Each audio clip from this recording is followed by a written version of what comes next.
Welcome to Green Piece watercolor painting tutorial. I will walk you through this painting process and we will create together this beautiful composition. I'm painting in my sketchbook with 300 GSM hot pressed paper. Line drawing is done, and with an elastic eraser I'm removing excess amount of graphite from the paper surface, so I will not smudging with my fingers while I paint, and painting will look much neater and cleaner by the end. Mixing watercolors. Clean palette so you can clearly see which watercolor mixes I use. You don't need to have clean palette. Starting with sap green for the first mix. Adding lemon yellow. This green pea pod is very saturated and yellowish green mix. For the second mix, I'm taking ultramarine blue with lemon yellow. Some parts of outer pod parts, I see that they're a little bit cooler.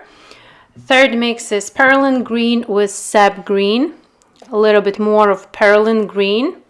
This is for the darker parts, shadow parts that we see inside the pot where the peas are. And fourth, just clean sap green without any additions.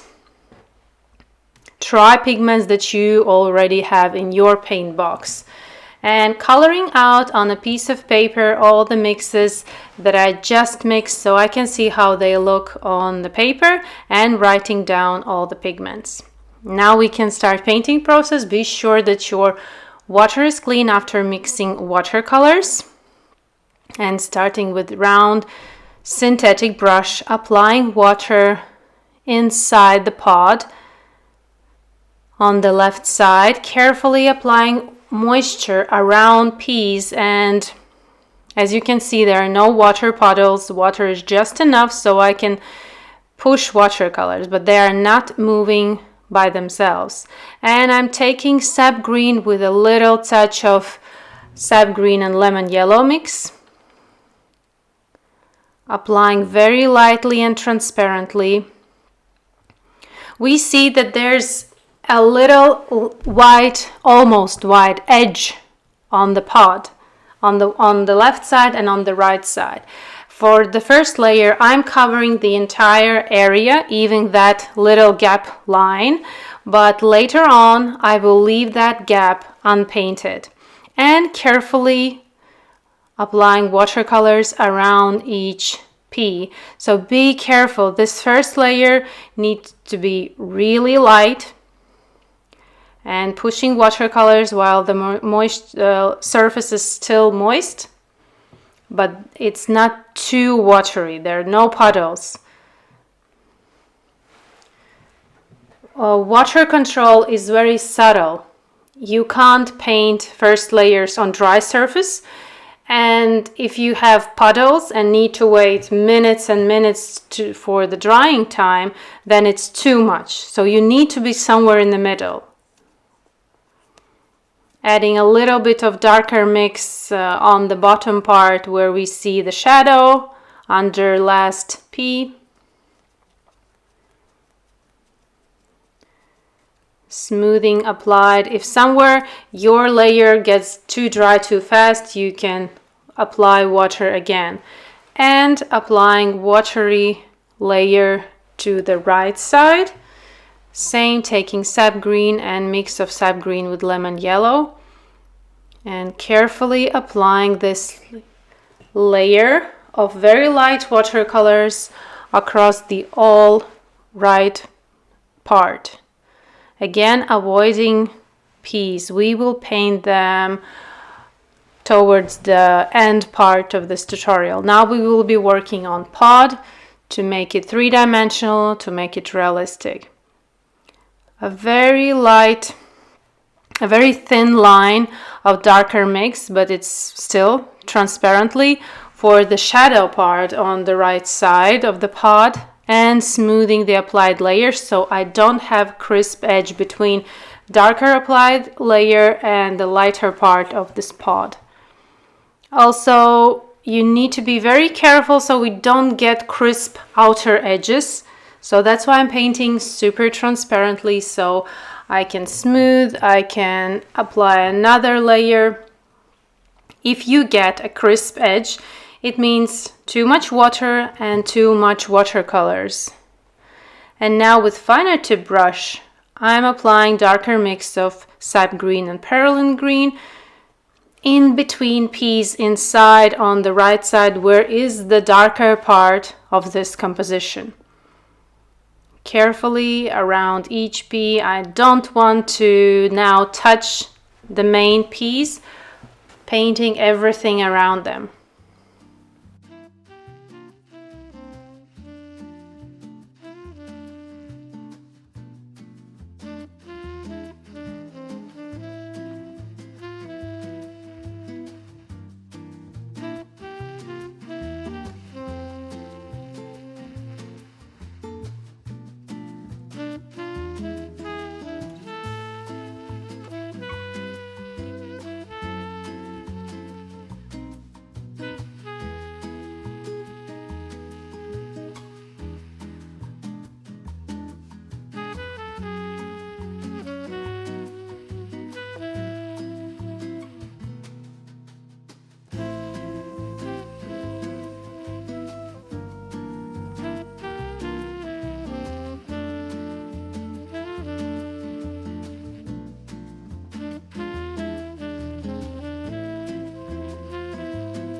On the upper part we see clearly that there's shadow, and now this part is already dry.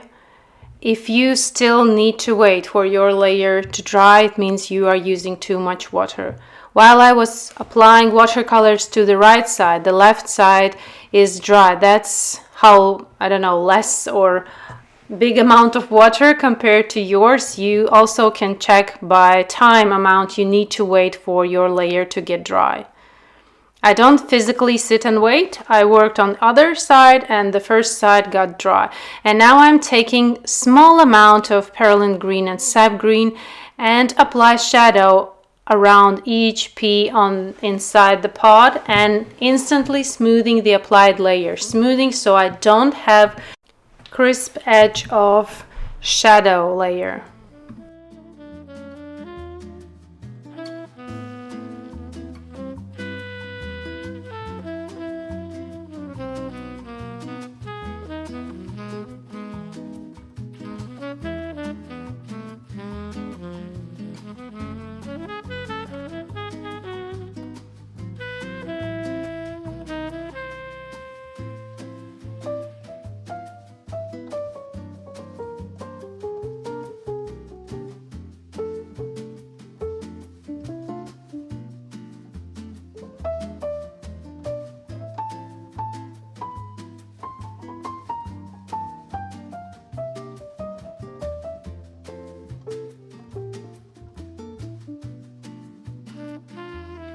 Checking if everything is dry and continuing to apply with round synthetic brush, sap green with a touch of mixed sap green and lemon yellow, and on the inside of the pot, leaving that line that we see in reference photo, that very light and crisp edge of the pot, unpainted. We will create layers behind this line on the inner part, and then on the outer part I'm taking ultramarine blue, very small amount ultramarine blue with lemon yellow, and will apply on the outer part Again, leaving that line unpainted.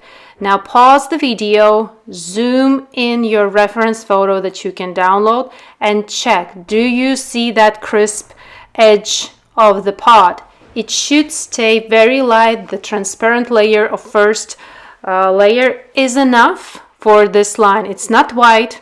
It's not completely white. We can compare to the background that is white, and that edge isn't white, but we need to keep it light. So here is the accuracy. This tutorial is not advanced, but it requires accuracy in your brush strokes. It's very important to paint slowly and following and thinking what you are doing, not just blindly follow my tutorial. You can pause at any moment the tutorial and watch the reference closely, observe all the details. Here I'm applying layer behind the crisp edge on the right side. There's also a very fine, crisp and light line of the pod. Applying watercolors behind that line.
While the layers of the pod are drying completely, let's work on the tip of this green pea pod and working with fine tip brush.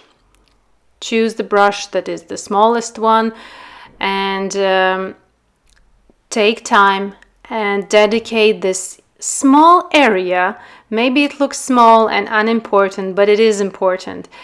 If you will paint it quickly and poorly, it will be visible no matter how good the rest of the composition is painted. So be careful when you are painting this part. It's maybe small, but it's also important, and there are lights and shadows and details and some crisper details. Everything is painted with the finest tip brush.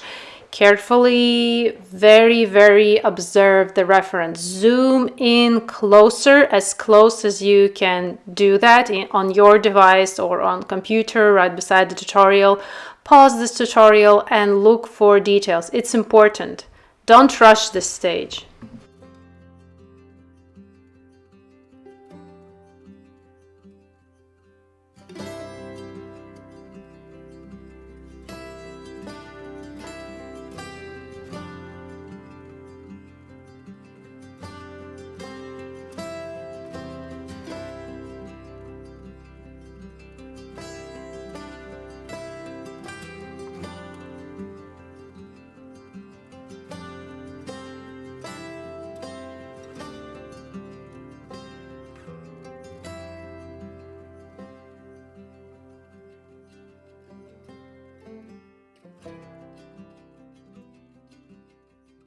Adding small touch of alizarin crimson to my color palette, and I see a little touch of red, just a teeny tiny, but all these details make something catch the attention and it separates from an illustration. All these little things, little details, little nuances are important.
There's a beautiful cast shadow underneath this tip this cast shadow is on the pod and will make the top of this composition of this green pea more three-dimensional because of this cast shadow area.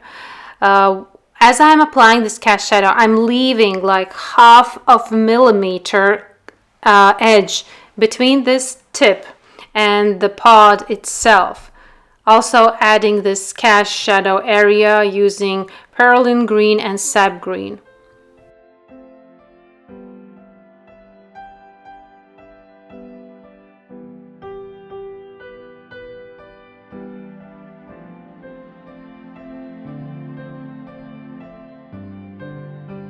Now getting back to the pod, and as you can see, the tip looks really three-dimensional because we gave the attention it requires. And now applying watercolors behind the light edge.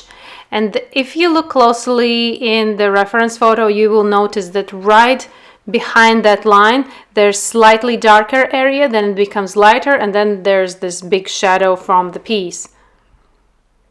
Leaving that light line unpainted. And on the outer part, there's shadow, carefully applying and smoothing the applied layer. And as you can see, this crisp line starts to become more obvious just because we are applying contrast to the both sides and leaving this line unpainted. Carefully adding layers and layers of watercolors, the lighter parts become more vivid, only with contrast.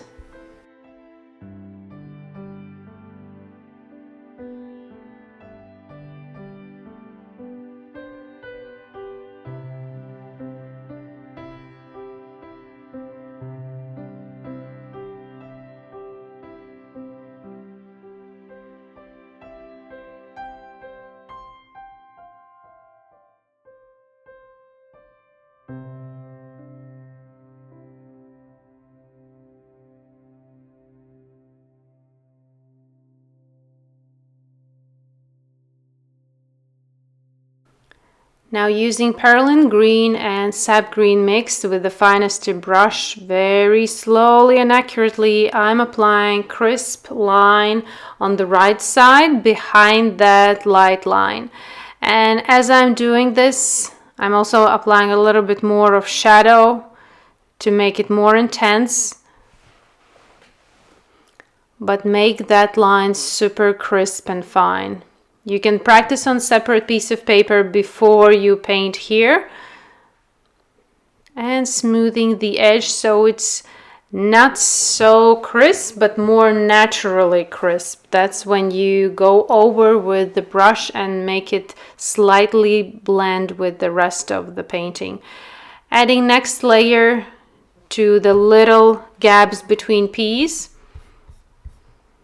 Adding more contrast, more darkness. We will work, of course, on that area more, but now we need to build contrast around these peas.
I'm using the same technique, the same approach, building layers, more intensity, more contrast with, not with intensity of watercolors, but with layers.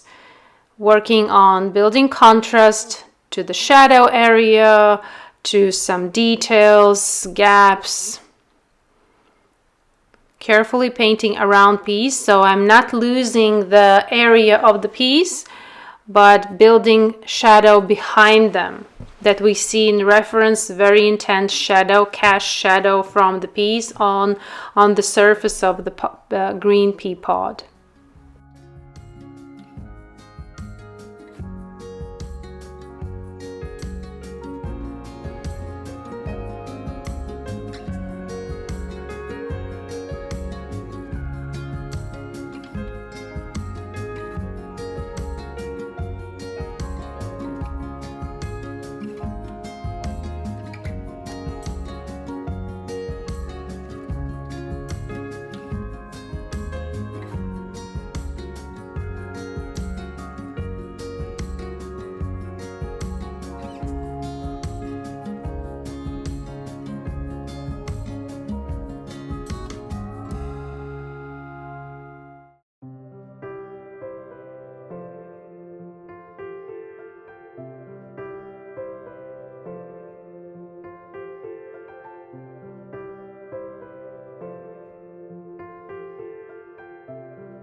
Watercolors are running low, so I'm adding sap green with perylene green, and you also don't need to worry to mix, for example, small amount of watercolors. We can always mix again, and I know which pigments I'm using, and if the color tone will slightly change, no worries. This green pea composition looks, maybe you think that it looks all equally green, one green mix. No, if you will add different green mixes, you will only make it more interesting, eye-appealing for the viewer.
more attention and more details to the upper part of this composition. We can add more layers as we are painting transparently. It's only a matter of our observation and that we see some new nuances in reference photo, and we can add that to our painting using tip of the brush, careful looking at reference photo, and painting.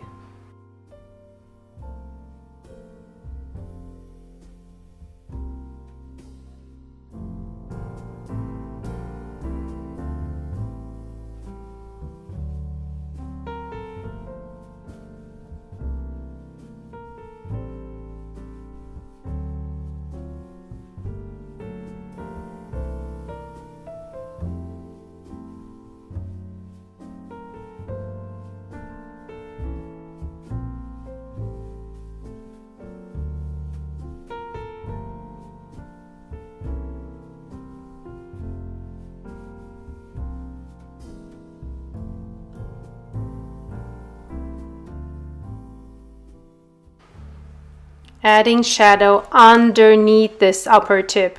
Even on that crisp edge, that very light edge, there's also shadow. Don't leave it completely light. Just under this green part, there's also shadow. Very, very light shadow. And now let's start with the peas. I'm mixing lemon yellow, a little bit more water, adding sap green, and I'm adding little touch of ultramarine blue. I see that these green peas are slightly different than the rest of the pot. Adding ultramarine blue, a little bit more of lemon yellow, and need to check on a piece of paper this mix. And I see that it's different, it's more yellowish, but there's a little bit of coolness in this mix, so that's why I added ultramarine blue. And using ground synthetic brush, I'm applying water, just enough so that watercolors can be moved, not too much water, and super transparent layer of this mix that we just mixed. Here you need to be careful for that crisp light edge that we have on the right side. Don't overpaint it. Adding a little bit of shadow on the right side of the pea. Careful with that edge. This is not advanced, but it really asks for your careful attention. And I'm taking my brush, clean it a paper towel, and wipe the pigment where we have shiny area.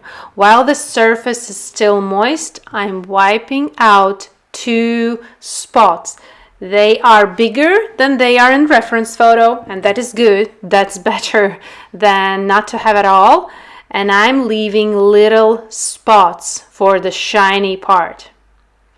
And then there's shadow on the upper part, on the right side, and slightly on the left side. So take a pause here, look at those peas, study them. We need to make them 3-dimensional, very, very looking round. And that is the study of tonal values, not the color, not the form, but where are shadows, where are halftones, and where are those light areas. The same technique to each pea will be done exactly the same. Only difference that there are different parts of the shiny part. Take a closer look. These peas are not identical, and there are some differences in how the shadow is, where the light is, how that darker middle line in the middle is. It's also not identical, the same on each green pea. So here's the method, will be the same as I did for the first one until the very last one.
Same approach till the very last pea will be done, and I will not be showing you the whole process. Continuing with the second layer after all green peas are done in the same approach. Now they are all completely dry, have super transparent layer for the first one, and now is the time to build up layers in the shadow around those light areas, light dots that we see on each pea, and still working on each pea separately. This is important that you are not rushing this stage. There's this middle darker line, there's shadow on top, there's shadow on left, but very light shadow. The darker shadow is on the right, where the pot on the right side is casting shadow on those peas, and that's where we have much darker area. Adding sap green, lemon yellow, and touch of ultramarine blue to my mixing palette. The mixture is very transparent, and it's a matter of layers, not intensity of watercolors. You can see that watercolor mix is super small amount. Painting carefully and transparently. Also adding a little bit of perylene green with sap green for my shadow mix. You can see we can mix again and again, and don't get worried about running out, and don't mix huge amounts in the very beginning of your painting process. You will only waste a lot of watercolors. No need. Definitely no need. With the finest tip brush, I'm carefully applying shadow right beside that light line. I don't want to lose that line. That line makes a huge difference and definitely a realistic look. So I'm carefully painting around it with the finest tip brush. And smoothing applied shadow. Technique is the same on each pea. Also that slightly darker dividing part in the middle, very transparently, very lightly, to avoid crisp finish part. When you apply watercolors, you go back and smooth the outer edge of applied layer, and carefully applying watercolors around those white dots, leaving them unpainted.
Again, mixing watercolor mix of lemon yellow, sap green, and a touch of ultramarine blue for the color of green peas, and little touch of ultramarine blue. Experiment with watercolors that you have. And applying next layer, working slowly on each piece separately. As you can see, the process isn't fast. This composition is not big, but the whole tutorial and painting process took me 1 hour. So don't rush this stage. As you work carefully and accurately, the more realistic it's going to look. Each detail here is important.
Now second layer for the piece is done, and I will wait for them to dry completely, and we can work again on the shadow part, slightly intensify it. If needed, you can make some adjustments to the edges of the piece, make them more precise if maybe you got somewhere wrong, some uneven edge line. Now is the time that with shadow of that cast shadow you can make some corrections.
Also between each P there's a very slight dividing shadow line. Don't completely just outline each P with the crisp edge, but as I'm adding that line, I'm going back and slightly smoothing that line so it looks more natural rather than a crisp edge line between each P. And this is crucial to make it more naturally looking.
Now zooming out and taking round synthetic brush, lemon yellow to my mixing palette, and I will put a glaze of lemon yellow on the shadow part. With this glaze, I'm slightly evening out, smoothing out the layers that I have underneath. I'm giving it more warmer look. The lemon yellow will give definitely a lot of warmth to the shadow. And this lemon yellow gives also a really nice touch to these pieces. We see them in the reference photo, they really stand out, and this lemon yellow will also help our composition to stand out. And now is the moment that you can paint. You can add more details to piece. You can add more details to the outer pod, inner pod. You can add layers to build more contrast. Now is the time that you can push and add more to this tutorial, to your painting, and see how much you can do. If you painted till now transparently, lightly, and already this looks, we have everything visible, three-dimensional, and now is the most enjoyable part. You can paint on and on, make it look more natural, more three-dimensional. It's up to you. In my tutorials, I'm showing you the beginning stage of realistic painting. To go beyond this beginning stage, you need to put more effort, more time in painting, more detailing, more layering. This is only the beginning. I really enjoyed painting this composition of green peas. It's such, especially in my country, a symbol of summer, of warm weather, when kids are outside and peeling these pods and eating these peas. Thank you for your time, for trying this tutorial. Hope you learned something new. Would like to hear your thoughts, your comments, and see you in next tutorial.